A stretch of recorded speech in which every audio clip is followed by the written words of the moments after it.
Oh, what is the upskis, everybody? Welcome back to another episode of the GXWrestleCast. We're on episode 106 of my little wrestling show where once a week I go through all of the major WWE and AEW shows, give you the recap, give you the review, let you know what's going on in both of these companies' storylines, wrestling. We'll be talking about all of that. And at the end of the show, I give out my 3 stars of the week, going to my 3 favorite matches that I witnessed with my eyeballs that week.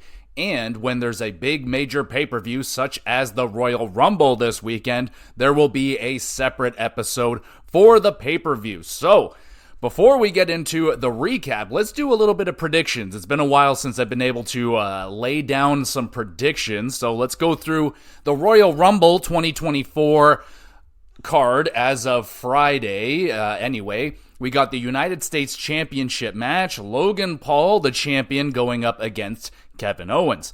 I'm just going to pick Kevin Owens. That's what I want. I'm not even going to think about any of the outside people all saying Logan's going to win. I hope for Kevin Owens' sake he is going to win. Or there's probably going to be a lot of shenanigans for Logan Paul to get the victory here. But I want Kevin to win.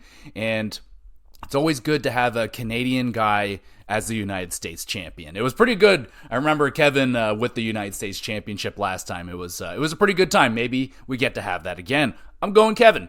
Women's Royal Rumble match.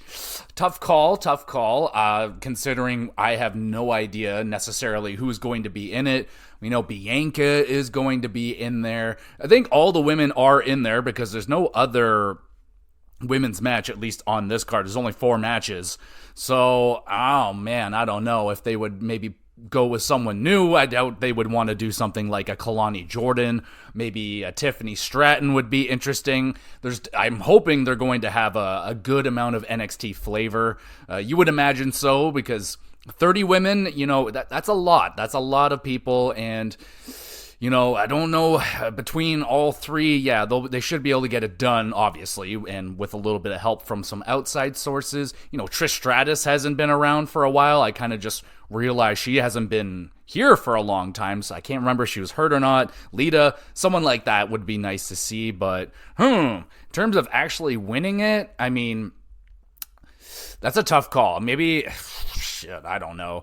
Bayley would be a lot of fun because there's a good potential. I'm going to pick Bayley just because, well, she's kind of the only name that's coming to my head right now, but she's also, that would be a lot of fun. The potential, if she has the money in the bank while Io is the champion, there could be a really fun dynamic where it's like, will she cash in on Io and help out that big babyface turn that it looks like they're eyeing up for Bayley to go for. So I'll pick Bayley because that would be a lot of fun.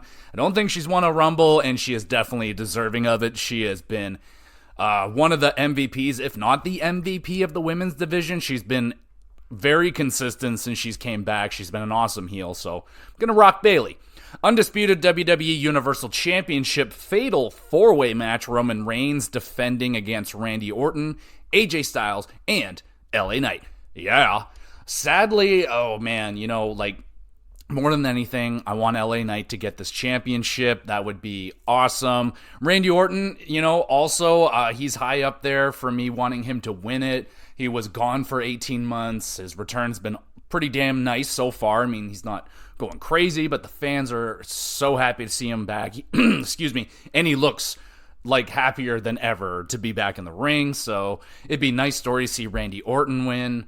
The last guy I want to see win is Roman Reigns, but I feel like he's going to be coming out of this one with the championship. Seems like they have some bigger plans, maybe with some bigger names like CM Punk or maybe The Rock to have that match with Roman at WrestleMania. So I think Roman is going to defend and retain the championship here. Disappointingly so, but yeah, and no offense to AJ Styles, it's just like, I feel like he's just kind of in there right now, but he's like all reliable. Like he's awesome. And I mean, it'd be cool if he won the championship. I just think it would be the least effective. So go Roman, defends and retains. And then the men's Royal Rumble match feels like it's kind of down to CM Punk or Cody Rhodes. Cody won it last year. So would they be willing to give it to him back-to-back years? I mean, Hasn't happened in a long time. I think Stone Cold's the only one that's ever done that. So I don't know if they do the Cody back-to-back. Then you got CM Punk. Feels like they want to do something with CM Punk. Could The Rock show up in the Rumble and just win it? And then you got that, bam, you got the WrestleMania Roman Rock match set up right there. Oh, man, I don't know. I'm going to go with, I don't want to pick CM Punk because that's not what I want. And I don't even really want Cody to win it necessarily because he's already won it. But it feels like they're going to be going between one of them. So if I had to pick, it's probably going to be CM Punk. I mean, they probably had to offer him up some pretty nice stuff for him to come back to WWE. And I know the thing with CM Punk and WWE is he's always wanted to main event WrestleMania. So that's probably something they worked out. So I'll pick CM Punk to win the Men's Royal Rumble. But let me know your predictions for the Rumble. Is there going to be a crazy return? Are we going to see some interesting names? If I could throw out some names, I would like to see Matt Cardona at least appear. That would be sick. Okada, that would be insane. Like some of the guys that are on the fringe, like contracts ending and stuff like that. Maybe a Will Ospreay. Like I'm shooting for the stars here. Like those would be absolutely like the pinnacle insane names right there. But I'll throw out those names just in case. The Rumble's one of my favorite pay-per-views.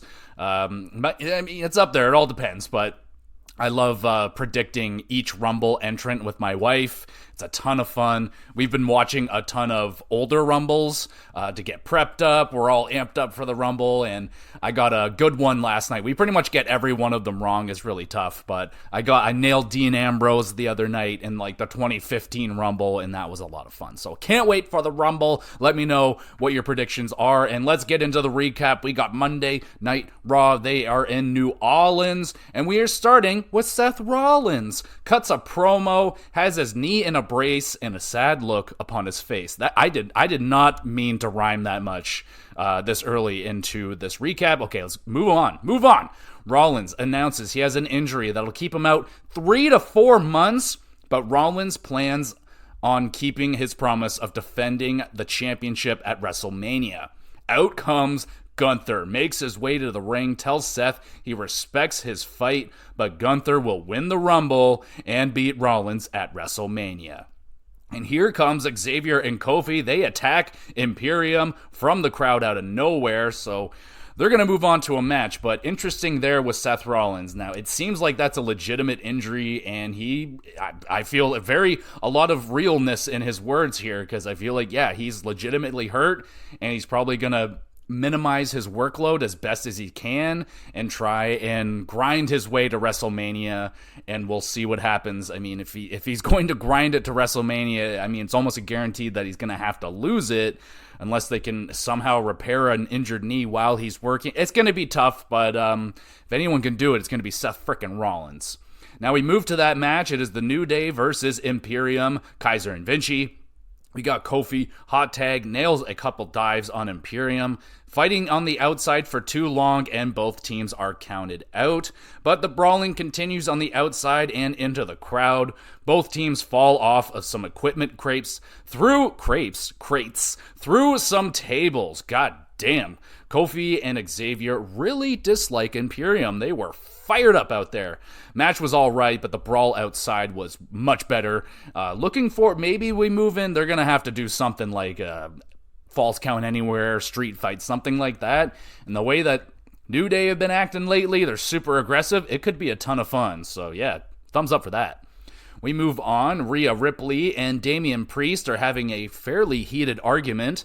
Priest with some good jabs at Rhea, and then he leaves. Finn Balor just back there just giggling like a little girl. Like he's just loving mom and dad fighting again. Moving on, we have Ivy Nile with Dupree versus Valhalla. I was just saying that we rarely have seen Valhalla in the ring, and here she is. Let's see how she does. Ivy with a top rope bulldog to put Valhalla away for the victory. Not the best match right here, honestly. Valhalla, clunky performance. Also, looked like she hit her face on Ivy's leg or thigh on that bulldog. It's a risky move. I mean, I've seen a lot of rough injuries doing that top rope bulldog. But yeah, I don't know.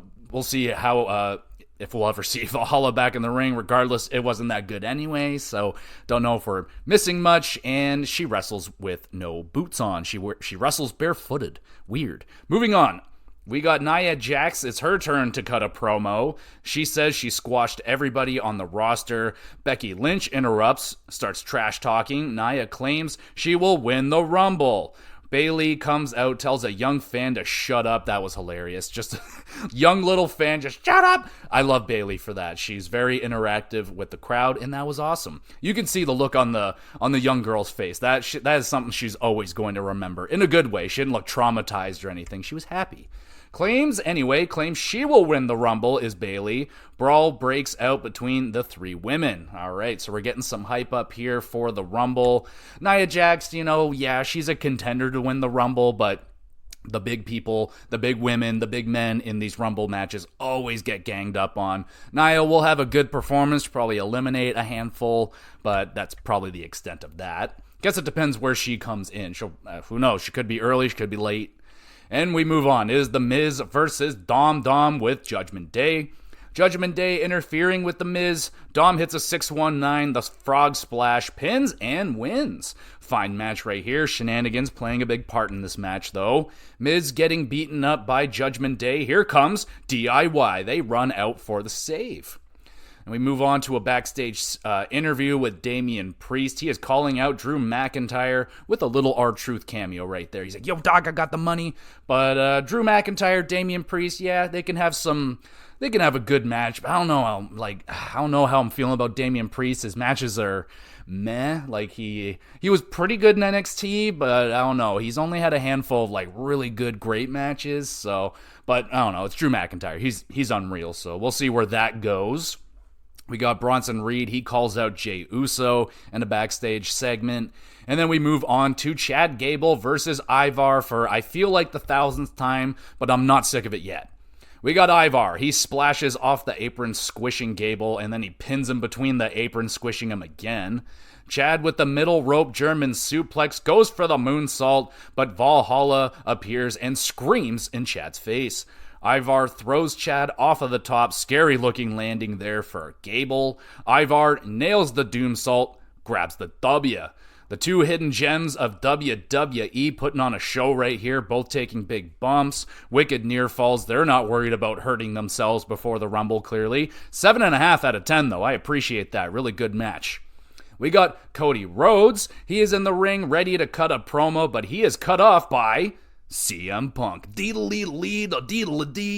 Cody asks Punk, what do you want to talk about? Punk tells a story about his dad, Dusty Rhodes. Not Punk's dad, Cody's dad. Anyway, claims he is more the American dream than Cody is.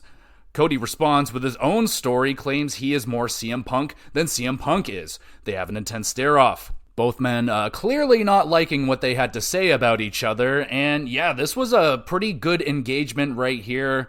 Really wild. So many years later, these two are in this position in the WWE. Like, Punk's always been in a good position, but Cody Rhodes, like I said, I was watching some of the older Rumbles, and I saw a couple variations of Cody Rhodes. I saw the Stardust, and he fought Goldust, and that was weird. I saw Cody with brown hair again. I was like, oh yeah, he had the brown hair and a mustache. It was weird.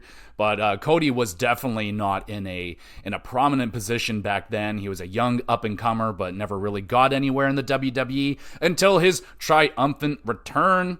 But anyway, that's really cool, but great promo here from both men. I'm excited to see these two clash in the Rumble, and which one of these two, they're the heavy favorites going in. Feels like it's one of these two are going to win it. Cody won it last year, so I would favor Punk, but either two could win. Drew McIntyre would be fucking sick, but I don't know if he's gauging with the crowd that great right now, even though I think he is awesome right now on the roster. Anyway, good segment right here. Thumbs up. We got Indy Hartwell and Candice LeRae in tag team action against Shayna Baszler and Zoe Starks. Indy assisting Candice, walking the ropes into a Hurricanrana onto the floor. That was a cool little move right there.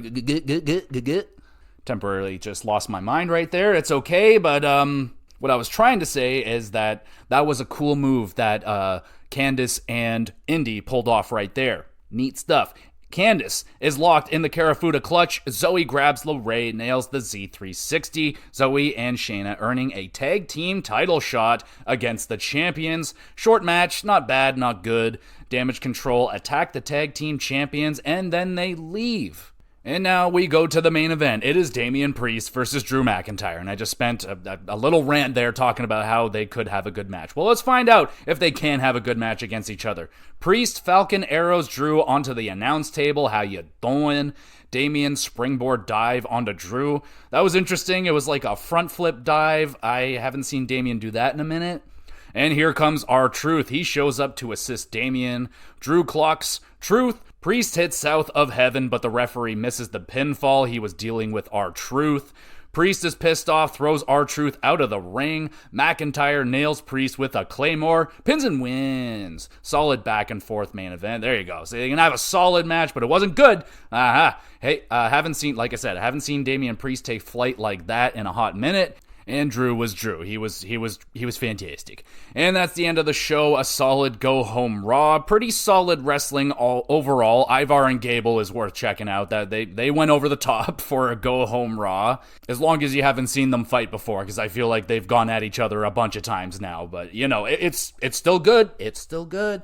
Punk and Rhodes segment was pretty damn good. It makes me excited to see what the heck is going to go down at the Rumble, and that's what you want to do with a go-home show. So 6 out of 10 for Monday Night Raw.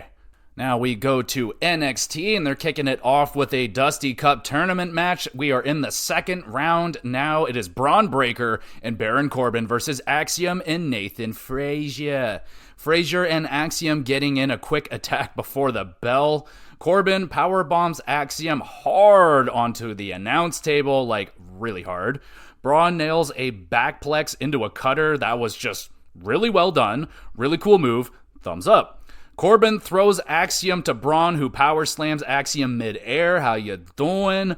Braun breaks Nathan in half with a spear, pins, and Breaker and Corbin going to the finals, baby. That was a certified banger right there. Opening match. Great showcase for Frazier and Axiom, just ridiculous selling, wicked high flying, and Braun and Baron, damn, they hit another gear tonight. Fast, hard-hitting offense, fast-paced, back-and-forth match. This is what I'm looking for out of these tournament matches. Fuck yeah. 8 out of 10.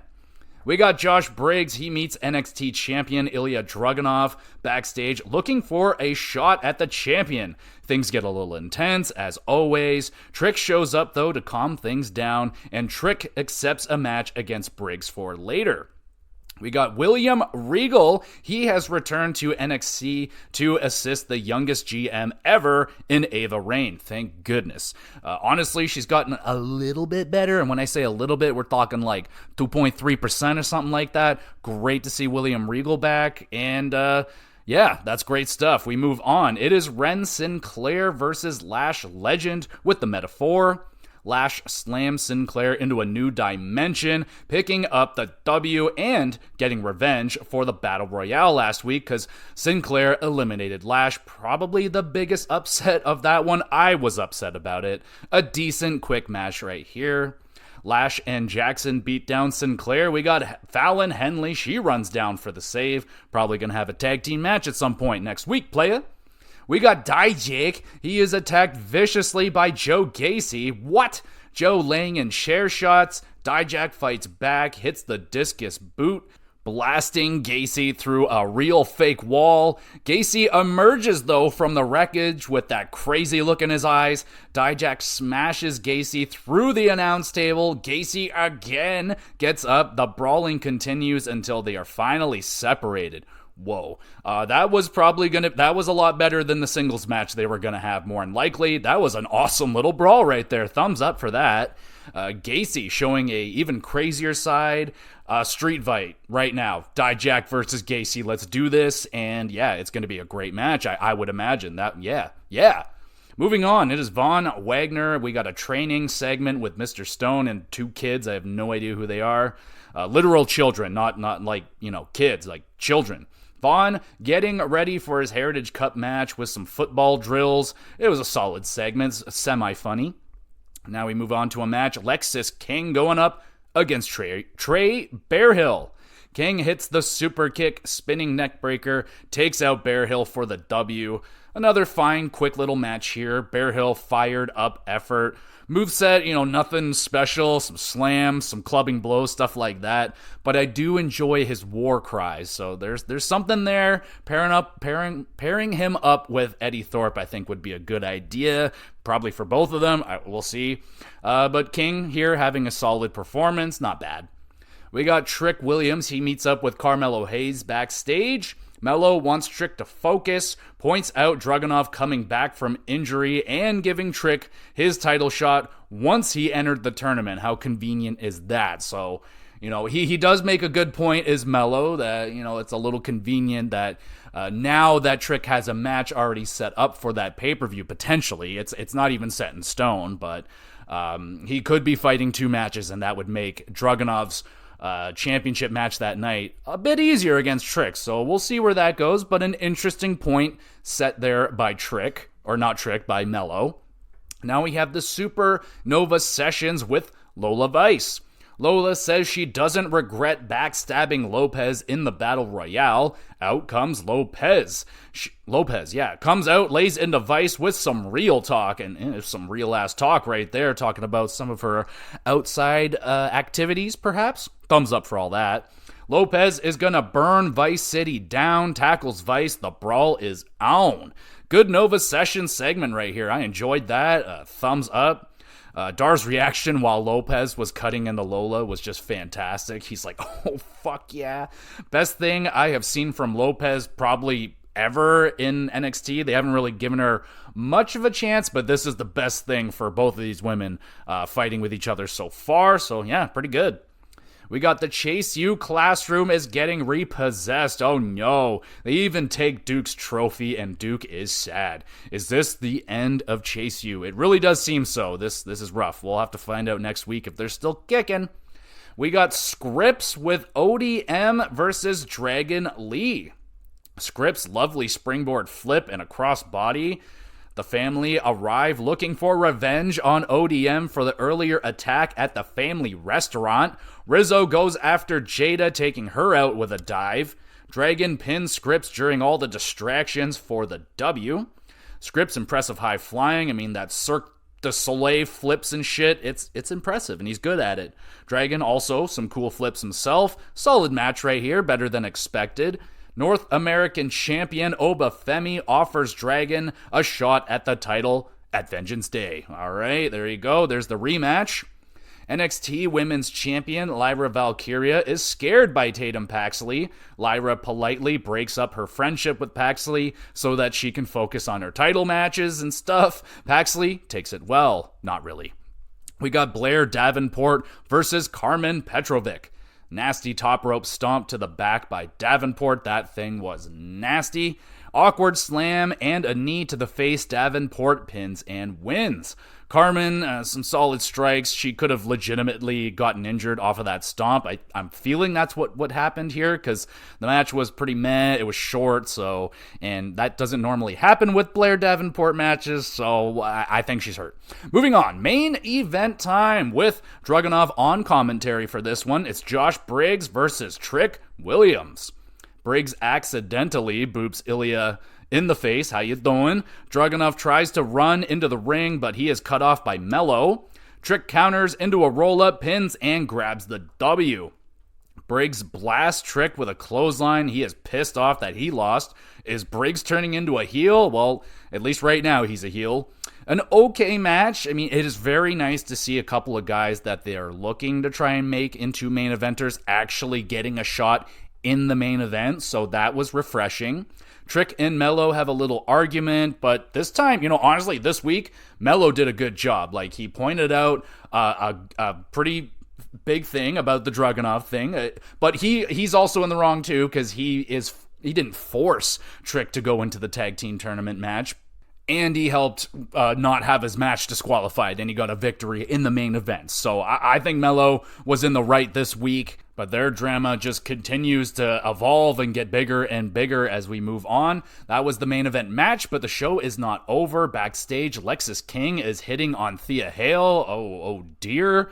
And now we have the NXT Women's Championship contract signing between the challenger, Roxanne Perez, and the champion, Lyra Valkyria. Some solid trash talking from both women. Roxanne confident she will win. The champion confident she will retain. Both women sign the contract. No shenanigans at all. Until Tatum Paxley appears, smashes Perez through the table, tries to hug Lyra, but the champion shoves Tatum off in disgust. And that's the end of the show. Pretty good NXT right here. The Davenport versus Petrovic was meh, but I'm guessing that someone got hurt, more likely Petrovic. Most of the wrestling otherwise was pretty solid. That Dusty tournament match with fucking Baron and Corbin, or Breaker and Corbin, was a banger. That was dope. Couple of good segments thrown in there. The Supernova Sessions and Gacy Dijak Brawl. That shit was good stuff. 7 out of 10. Good NXT. Now we swing over to SmackDown in Miami, Florida. We got musical artist Eladio Carrion. Have no idea who that is, but he introduces his homie Randy Orton to the ring. Apparently they're friends now because he has a song called RKO. Whatever. Orton cuts a promo on the Bloodline. Guess what Randy's gonna do? He's gonna beat Roman at the Rumble, becoming a 15-time champion. AJ Styles interrupts, says, no way, I'm gonna win. And then LA Knight arrives, yeah, he says, nah, he's gonna win. That's all he's got to say, he's out of here, so AJ Styles decides, I'm gonna Pele kick Randy Orton just because it's a lot of fun.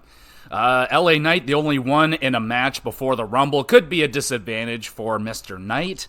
A fine opener with 3 of the 4 members for the Universal title, all claiming they're going to win. No Roman Reigns, but We got Carlito with the LWO going up against Santos Escobar with Legado. Carlito tripped up by Legado.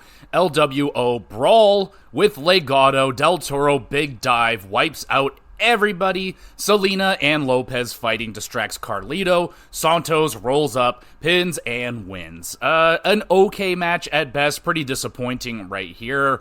Really nothing special going on with this one at all. I think maybe the brawl on the outside was maybe a little bit more enjoyable than the match going on in the ring. We move on, AJ Styles being a grumpy goose backstage. The OC check in on him. AJ Styles tells them to beat it. Honestly, I'm still surprised that the OC, the Good Brothers, are still here. Maybe they should go back to TNA, go somewhere else, but I mean, they're just sitting there collecting the WWE money. Good for them, I guess, but yeah, AJ wants nothing to do with these guys, and I don't think WWE really wants anything to do with these guys because they just don't use them at all. We got R-Truth. He gets his Rumble number. His reaction is fantastic. It's more than likely not a very good number. Mistakes Aldis for Adam Pearce. He's like, yo, man, your hair's growing in real nice all of a sudden. Classic R-Truth right here. Funny stuff. We have the Women's Tag Team Championships on the line. Katana Chance, Kaden Carter defending against the Kabuki Warriors, Asuka and Kairi Sane. Kaden hits a cool hammerlock facebuster thing. That was wicked. Nails a keg stand on Asuka, but Kairi Sane with the Alabama slam, slamming Chance hard onto the announce table. We got the insane elbow neck breaker combo by the Kabuki Warriors, pins, and new Women's Tag Team Champions, the Kabuki Warriors, Asuka and Kairi Sane. Interesting. Short but sweet reign here for the champions, former champions, I should say, Chance and Carter, who had a great performance, hot out of the gate in this match. Kabuki Warriors, a good team of their own. Asuka having fun in the ring, very much so. More so than normal, I would say. No shenanigans from Damage Control, shockingly, which is good, but also I think kind of hurts Chance and Carter. Maybe if they lost this to shenanigans, it would help them in the long run, but they kind of just lost this one clean. It is Asuka, former multiple-time women's champion, one of the most dominating women in this generation, but yeah, I really like Chance and Carter. I was really hoping that their title reign would be much longer than that. I thought they were off to a great start, had a couple of good matches. Crowd was starting to get behind them. The offense was starting to flourish. They were having longer matches, and it's already over. I'm still looking for a good long reign with the Women's Tag Team Championships. Are we going to get it with the Kabuki Warriors? We'll have to wait and see, but a 7.5 out of 10 for this match. Really good stuff. We have Paul Heyman telling Jimmy Uso backstage, basically, shit is going to go down at the Rumble, and Jimmy Uso is surprised Pikachu about it. Interesting. We have Bobby Lashley and the Street Profits. They are face-to-face with Scarlett and Karrion, Elric, and the AOP, all them. They're talking from a safe distance with each other, telling Lashley they ain't gonna fight. Profits charge the stage, Scarlett jumps onto Lashley's back, and they have themselves a little brawl. Overall, meh. I wasn't feeling the energy out of Bobby Lashley's promo. Karrion is Karrion, he just doesn't do a fucking thing for me. And yeah, this rivalry so far, it's really in the beginning stages, but yeah, not doing a lot for me right here. Meh. We move on to Austin Theory with Grayson Waller versus Carmelo Hayes. Theory using, I think he's calling it this Hystaxia or whatever. Fucking awesome move. It's like this rotating facebuster slam. Now, that's got to be a finisher. Change that into his finisher, and should be good. Now, it's a move that he can't really do onto everybody, but should be good for most people anyway.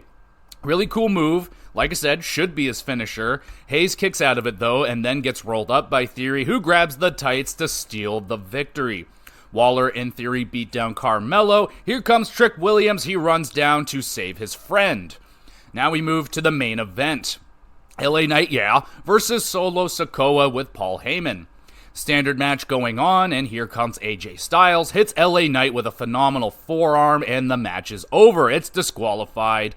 Bloodline encouraging Styles to attack Knight with a chair. Instead, Styles attacks Solo with the chair. Randy Orton runs down for some action, pulling out all the classics, slamming people on the tables and the fucking DDTs. LA Knight, last man standing, hitting Orton with a blunt force trauma. So there you go. Got LA Knight with all the momentum going into the Rumble. And that's the end of SmackDown. I will admit this was a weak, boring go-home SmackDown. Women's tag team match was really the only thing worth checking out if you're going to check out this SmackDown. Rest was predictable, rehashed fluff heading into the Rumble. Just, I'm going to win. No, I'm going to win. We've been doing that for like a month now. And yeah, it's very tired at this point. 4 out of 10 for SmackDown. Skip it, but check out that women's tag team championship match. That was good. Now we go to AEW. We got Dynamite in Atlanta. AEW World Champion Samoa Joe cutting a promo. He gets interrupted by Hook, who he just defeated for retaining his championship against Hook. Says that, yes, he lost last week, shakes Joe's hand, says that he will see him again soon, but doesn't know when. Joe says, get this trash out of my ring. Security arrives, Hook fights with them, but then leaves. Not the best opener here. Joe not saying anything new, like, we're going to have a new way of finding challengers for the championship. Same thing we've heard 2 weeks in a row now or whatever.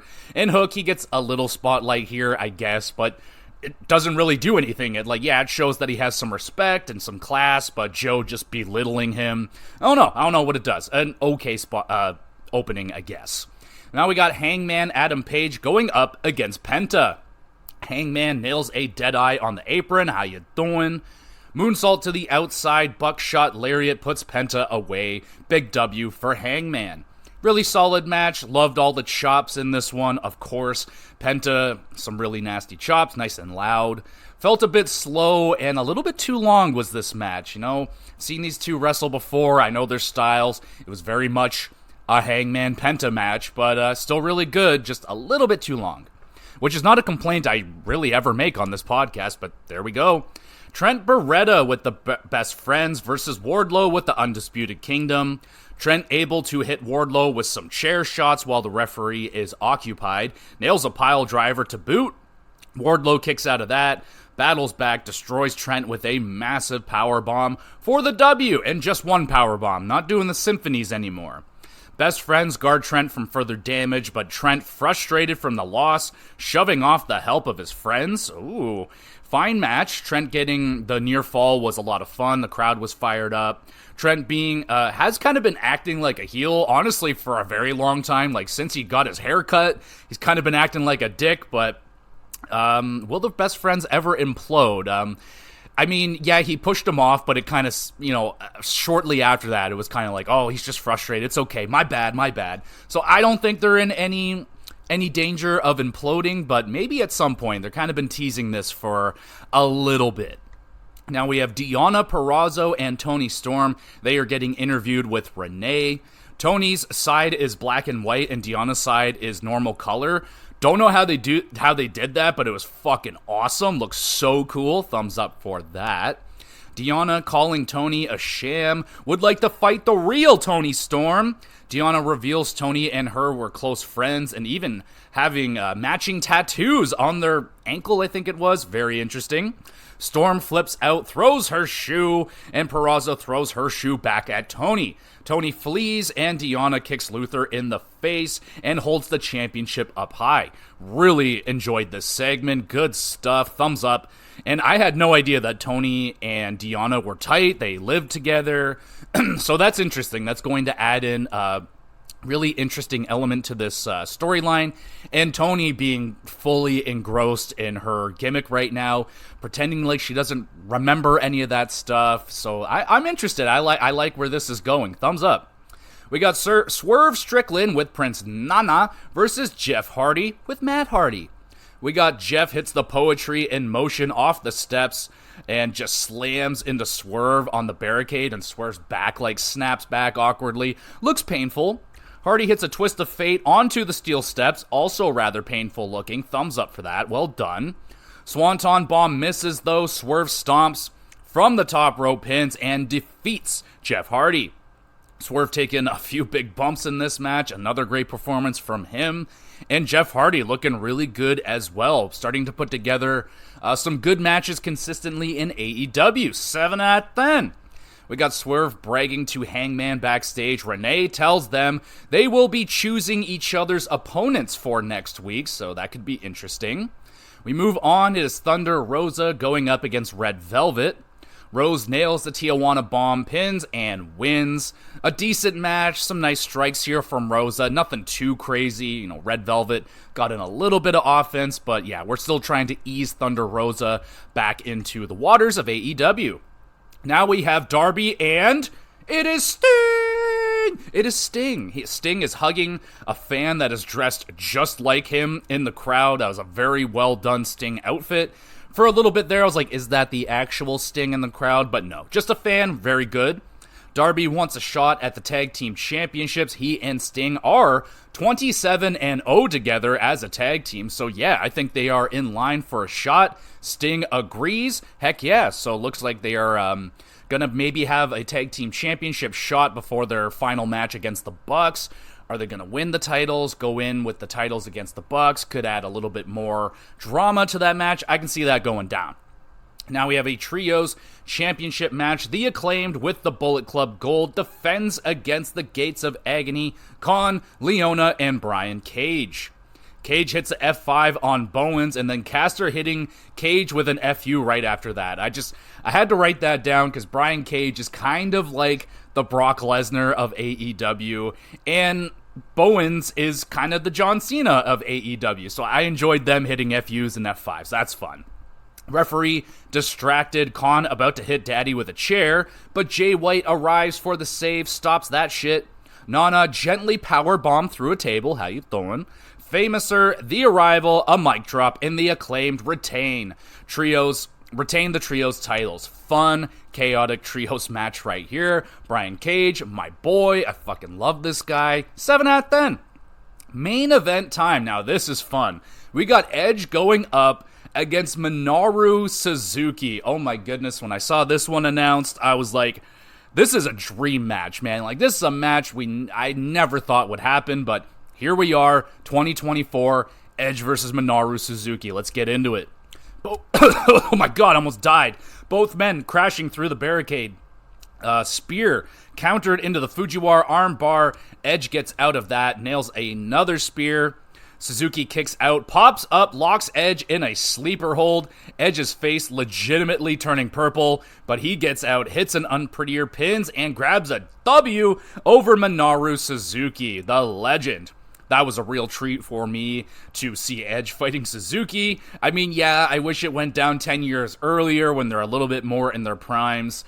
It's still cool to see this match. Classic Suzuki strikes. He can't really take a good face bump anymore, but, it's whatever. He's old. He's a legend. And Edge throwing heat back, taking a whooping from Suzuki. Great selling. 7.5 out of 10. Real treat to watch. And Edge showing Suzuki respect, offers his hand, but Suzuki just screams at Edge and leaves in frustration. Classic Suzuki. That's the end of the show. A bit of a slow start. Would have preferred Hook not interrupting Samoa Joe's promo at the beginning. I feel like that handshake spot could have happened at their match last week, but it is what it is. The show did ramp up pretty well. Really enjoyed Purrazzo and Tony Storm's segment. Really looking forward to their match and rivalry going forward. Quality wrestling, Swerve and Jeff Hardy. I would like a little bit more of that. Maybe throw in a little Darby Allin, and you just have a Just Destruction Derby. It'd be a lot of fun. And the main event was a match I thought I would never see. Suzuki and Edge. I mean, wow. Really good. 7 out of 10 for Dynamite this week. We will now go to Rampage. They are in the same location as I struggle to find the Rampage notes. I found them. So before we get into their Rampage and Dynamite, they are coming to Toronto, and my wife and I got tickets. So it's March 20th, I do believe. AEW returns to Toronto. It's not going to be in the Scotiabank Arena this time. They struggled to sell it out last time. So they're going to have it in the Coca-Cola Coliseum, down to about, I think, 5,500 people in there. So I'm excited to go. I can't wait. It's going to be a double header with Dynamite and Rampage. Can't wait to go. It's going to be a ton of fun. So let's get into it. Rampage, they're in Georgia, Atlanta. Jon Moxley versus Lee Moriarty kicks off the show. You got Shane Taylor out there with Lee Moriarty. Moriarty has Moxley in a crossface, hits the Fang. I think that's what he's calling his move. We got a near fall there. Moxley, a silly amount of elbows, pile driver, and a running kick to the face, but Moriarty kicks out of all that. Moxley locks in the choke, and Moriarty passes out. Moxley grabs another W. Good opening match. Back to that Jon Moxley opening up Rampage. I love it. Moriarty, really nice, resilient performance here. Using more submissions than I remember him using. And Moxley, just being Moxley. Hard-hitting, just intense. Yeah, 7 out of 10. Good shit. Moriarty and Taylor attack Moxley after the match, and nobody comes out to save him. We got Angelo Parker. He is asking Anna Jay if she had anything to do with Harley Quinn kissing him last week. Anna, offense taken, slaps Angelo and leaves. Way to go, Parker. You fuck up. Takeshita with the Don Callis family going up against Christopher Daniels next. We got a neat swinging face buster from Daniels. Takeshita driver into a German suplex. Finishes off the fallen angel with a running knee to the face. How you doing? Takeshita wins. Fine match. Veteran Daniels still looking really good. He's got to be pushing his 50s now. Shida looking dominant. And Don Callis coming in. He hypes up the family. And Kyle Fletcher stepping up says he deserves a shot at Chris Jericho. Don Callis agrees and sets the match up for next week. That should be pretty good. Now we got Anna Jay going up against Ruby Soho with the Outcasts. Really enjoyed during Ruby's entrance. Harley is behind her, and she's trying to sell or hype up Ruby, and Ruby just shoves her hand into her face and just pushes her away, just ignoring her. That was great. To the match, referee catching the Outcasts interfering. What else is new? With Anna, they eject them all from the match, thank God. Ruby hits Destination Soho. We got a near fall there. Anna catches Ruby in the Queenslayer. We got a tap out immediately, and Anna Jay with the victory. Alright match, Outcast shenanigans. Annoying, but eventually got taken out. Anna Jay, solid performance. Triple Crown champion Eddie Kingston is interviewed, and he offers Willie Mack a shot at the championship for Collision. And we move now to the main event. Fatal 4-way match for a shot at Orange Cassidy's International Championship. We got Vikingo, we got The Butcher, we got Kip Sabian, and we got Commander. Butcher and Kip working together, beating up Commander. Their alliance is very short-lived. They betray each other. Big Tower of Doom spot with Kip park benching Booker. Doesn't go great, it's kind of a big old mess of a tumble, but I really like the idea there. Just did not go as planned. Commander Destroyer to Kip on the outside. Vikingo misses a moonsault. Commander rolls up Sabian and grabs the W and gets a title shot versus Orange Cassidy. Pretty fucking cool. Solid main event, nice teamwork there from Butcher and Kip before they betrayed each other. Some nice high flying from the Luchadors, and some clunky spots thrown in there. That Tower of Doom spot just didn't work, but solid match. And that's the end of the show. I love Takeshita, but man, you could have taken that match out to add in a little bit more to the Parker Soho storyline. Like, they didn't even interact with each other. Could have added more to that. Even to the match, could have put some more into that. More time into the main event. Could have done some good there. Let that cook up a little bit. I felt it was a little bit short. And still feeling AEW's goal is to have as many matches as possible in whatever amount of time. If you give us 3 hours, we're going to have 97 matches. You give us an hour, we're going to try our best to shove 4 to 5 matches. And I think Rampage will thrive at a 3-match pace. Get a good opener, a segment, a nice match in the middle, another little segment, and then a great main event match. I mean, that's the formula. I don't like when they shove in an extra squash match, sometimes 2. Stick with a good 3-match formula, a segment or 2, and I think you got a winning formula here. 5.5 out of 10 for Rampage. And now we finish it off with Collision. I have no idea where they are this week, my apologies, but we're kicking off this show with Claudio and Jon Moxley versus Moriarty and Shane Taylor. BCC pulling out a heart attack on Taylor. Moxley stomping the bejesus out of Shane Taylor. Locks in a choke. Shane manages to stand and falls back, crushing Moxley, but Moxley won't let go of the hold. Taylor passes out and the BCC win. Quality brawl from start to finish to kick off Collision. Solid match.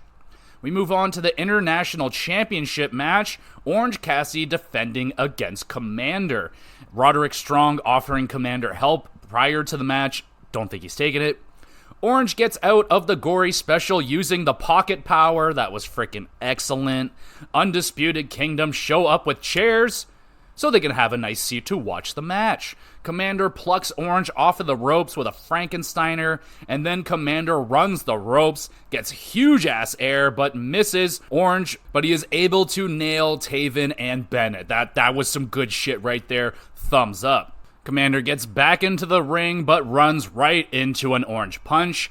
Cassidy pins and retains. Really good back and forth contest with that Orange Cassidy flavor, you know what I'm saying? And Commander awesome high flying. That running of the ropes is one of my favorite moves to witness in wrestling right now. 7.5 out of 10.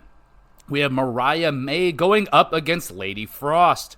May hard landing off of a German suplex, lands high on the back of her head. She seems mostly okay. Mariah battles back, hits her finisher, Mayday, and picks up her first W on Collision, possibly in AEW. Anyway, solid quick match right here. Nice selling from May. Really like that finisher, Mayday. And I like Frost. Just in general, I'm a fan of Lady Frost. She's pretty, and I like her. And she was getting some chants from the crowd too, which makes me happy. We go on now to the Triple Crown Championship match. Eddie Kingston defending against Willie Mack.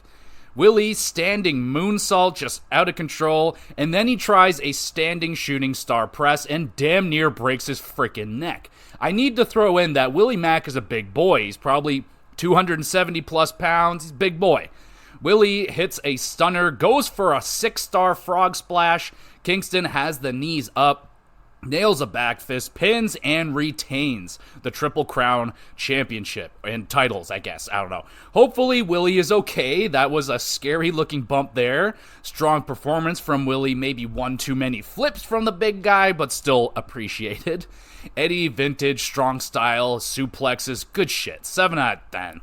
Bryan Danielson interrupts Eddie Kingston's celebration, making his entrance. Danielson will not make eye contact with Eddie, trying to send the champion into a fury, but Eddie stays mostly composed and he joins commentary to watch Bryan Danielson versus Yuji Nagata, the legendary Nagata. I mean, I can't say that I know a whole lot about him, but I am aware of the name. Nagata eating headbutts from Bryan for breakfast, nails an avalanche exploder, goes to the dark place, locks in the armbar. Danielson lays in numerous strikes, nails the running knee, pins, defeating the legendary Nagata. I mean, really cool match to see Nagata, 55 years old, still doing his thing, looking tough. I mean, he doesn't move like a young, spry wrestler anymore, but regardless, it's just so cool to see. Danielson doing his best not to fanboy in the ring. Entertaining old school match right here. We got Brian Cage is interviewed. He is pissed off about Hook getting all the praise. Hook arrives, says whenever, however, whoever, whatever, all that stuff. Cage is like, are you freaking kidding me with this guy? And man, you know what? That was a good little segment here with Brian Cage. I think people are ragging on this guy. Oh, he's got no mic skills. I liked what I saw right there. A little bit of funny, and yeah, pretty good stuff right here from Brian Cage. We have the returning Serena Deeb going up against Robin Renegade. Deeb nails the detox, smashes up Robin's knee, locks in the single leg Boston Crab. Renegade taps, and a nice return victory for Serena Deeb after 15 months away with injury. Deeb asking the crowd if they missed her. Crowd gives her a nice cheer. Deeb, glad to be back, puts the women's division on notice. And yeah, again, just another depth addition for the women's division, and it continues to build up. They're building themselves up a nice division right now.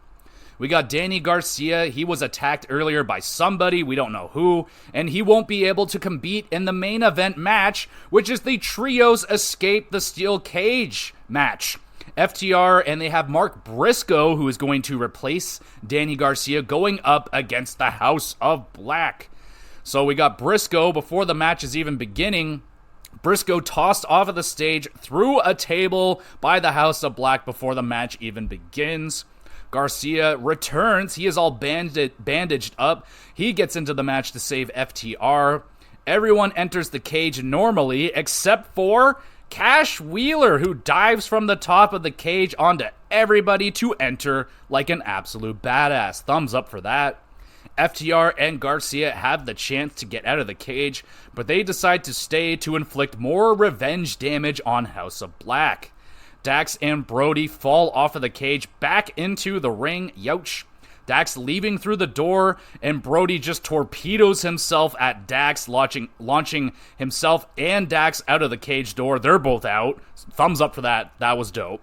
Cash fighting with Buddy on the cage. Cash falls, crashes through a table. He's escaped the cage now. Buddy tries to go back into the cage. He gets knocked off, falls into a table, escaping the cage as well.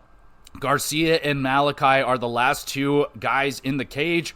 Julia Hart spits the mist in Garcia's eyes. He is blinded. Danny avoids the head kick, hits Malachi with a pile driver onto a chair, still blinded. Garcia, like I said, he can't find the door. He can't see, so he has to climb out. Malachi goes for the door. He is stopped by Briscoe, smashing the door in his head. Garcia escapes. FTR and Danny Garcia win the cage match. Absolutely chaotic main event right here, beginning to end. I loved Briscoe coming out of nowhere at the end to save the day. Felt like a movie almost, like they plant that seed at the beginning and he doesn't come back until the exact right time at the end of the match. That was lovely. Nice spots. You got the jumping off the cage through tables. And at times, I will admit, the ring felt a little bit crowded and had some guys just kind of standing there, but wasn't really that bad. I liked that getting out of the cage was the fucking goal of this match. I don't like WWE cage matches where they still use pinfall and submission. I like this one. You have to get out, and that's what they did. Great match, great main event, 8 out of 10, and that's the end of the show. Good collision this week, quality wrestling, topped with that great main event steel cage match. Serena Deeb is back, strengthening the depth of the women's division. Yeah, 7 out of 10, good collision. And we'll finish it now with the 3 stars of the week. I will The Royal Rumble is in contention for this week's 3 stars, so if you don't want to hear me talking about the Royal Rumble, I won't spoil anything, but I will be talking about it in the 3 stars slightly. So here we go, a couple of shout-outs here before we get into the 3 stars. Gotta shout out Edge versus Suzuki. The match wasn't, incredible or anything, but it is just something that a wrestling fan such as me never thought I would see, and to see it was a serious treat to witness, and yeah, I had to shout that one out. Chance and Carter versus Asuka and Kairi Sane on SmackDown for the Tag Team Championships. Really good match right there between a couple of really good teams, and I was hoping for more out of Chance and Carter with their reign, but hopefully they bounce back. It's going to be tough for them, without the Tag Team Championships to really have a lot to do. We'll see what they're able to do with Carter and Chance going forward, but it was a really good match. And now for the official 3 stars of the week, we have the 3rd star going to the Trios Elimination Tag Team Steel Cage match on Collision. Chaotic, crazy steel cage matches. Now, most steel cages generally let me down, but this one I think actually lived up to the hype. Big spots, you got good use of the cage, nice finale. Yeah, I thought it was a really well done cage match. Enjoyable. Good enough for the 3rd star. 2nd star goes to Braun Breaker and Baron Corbin versus Frazier and Axiom, a part of the Dusty tournament tag team thing. That was unbelievable. Now, I felt there was some really good potential between Breaker and Corbin being a team, but I think they've even exceeded what I was expecting. That match was out of control fun. Braun Breaker just going insane. You got the crazy high flying of Frazier and Axiom. Just that blend, that mixture of big and strong and fast and agile was just brilliant. Love this match right there. Good enough for the 2nd star, but the 1st star goes to... It's going to the Women's Royal Rumble at the Royal Rumble. Definitely was the better Rumble match, in my opinion, of that show.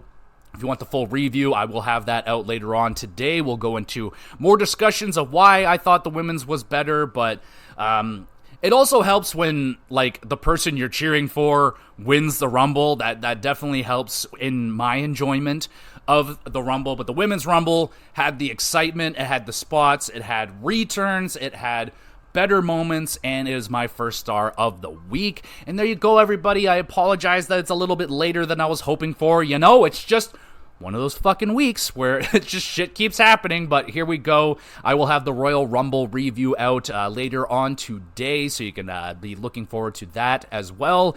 And everything else should be back to a regular schedule.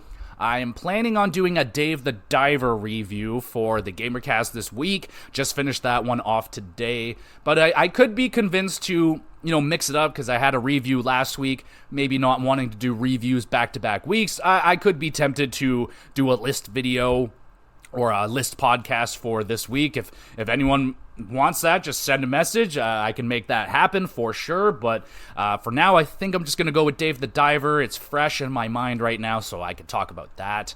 And HockeyCast, I'm hoping to do, since this week is the All-Star break, not going to be a lot of hockey action and stuff to talk about. I would hope to do my mid-season awards, and we'll kind of go through all the teams, see how they've done at this half-point mark of the NHL season, so that should be out. Probably going to do that for Thursday, since I'm going to have all this stuff going up Tuesday, so look out for it Thursday. Could be out there tomorrow. We'll see how it goes. And, with the GamerCast, probably Saturday, but it could be Friday. So, again, just keep your eyes out with Twitter. All that linkage is in the description. All these episodes get uploaded to the YouTube channel, Gamer GX Videos. You can go over there and watch them. Great place to drop a comment. You have any comments, concerns, questions for the podcast, anything related to hockey, wrestling, video games, send in your questions. Love to carve out some time for you guys, the listener, the viewer, and answer your questions live on the podcast. That'd be a ton of fun. So send in your questions. Don't be shy. There's Twitter, there's an email address, there's YouTube. So send them on in. And wherever you're listening, watching, streaming, whatever you're doing, just make sure you hit that like button, review, whatever. Only takes a moment of your time, and it really helps me out, so that would be much appreciated. So thank you, everybody, so much for listening. Be on the lookout for that Royal Rumble review. It will be out very soon. And again, thank you so much for listening. We will be back again with some more GX Plus Cast.